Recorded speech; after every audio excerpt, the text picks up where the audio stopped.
Hello, the author has informed us that the relationship a child has with their parent affect the way the child is shaped as an adult.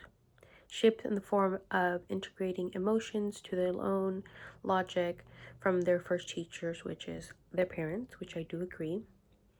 Evidence that have been most compelling was the narrative of if you hit a child, they'll be well-rounded children that turn into adults.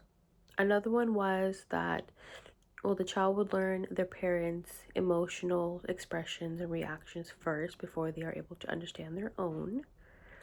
And then a third one was that, as we call it nowadays, generational trauma.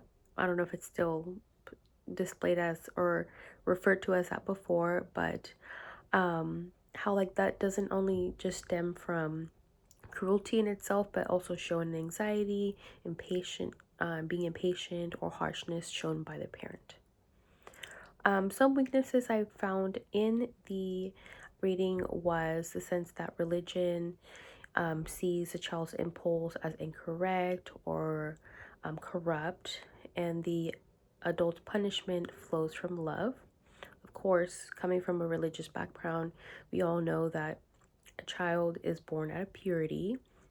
It is the purest form in this earth, and that also knowing the science behind um, developmental stages of children, I also know that there is a learning process through the child's emotional behavior, and then it's not so much weakness, but just science in itself, and it's the parents' obligation to be educated and also regulate their own emotions and understand why the child is thinking and reacting that way.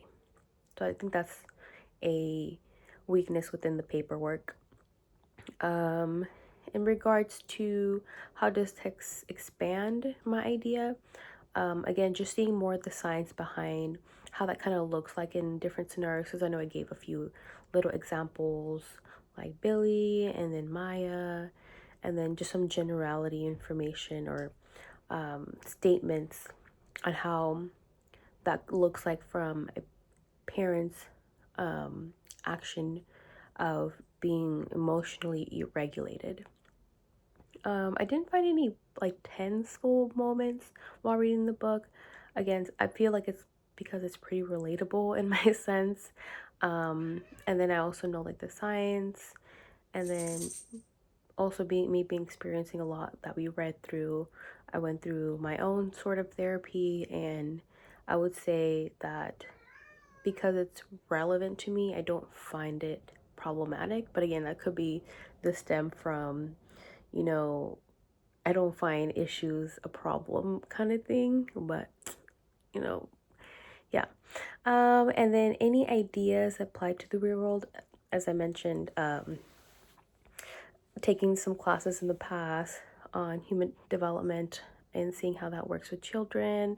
I also do work in the pediatric field, so I learn a little bit more of like how to interact, in a positive and negative way, how to appropriately discipline or correct a sort of behavior and not take it so much as a cruelty but like a learning process. But no, there's some things that are not correct, just kind of things that we have to learn. So that's a form of application. It's just in my daily work itself. Thank you.